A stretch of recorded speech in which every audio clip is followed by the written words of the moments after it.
finita anche questa terza serie, seconda corsia Atletica Estense B, terza Atletica Portale Regione A, quarta Atletica Estense A, quinto Olympus San Marino Atletica A, sesta Elisa Atletica Forlì, settima Atletica Regione A, ottava Atletica San Città Faenza squadra A.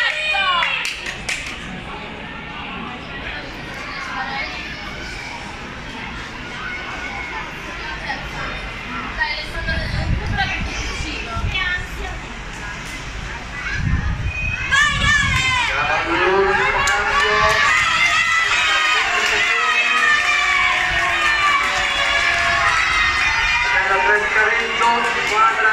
A che si aggiudica con il tempo di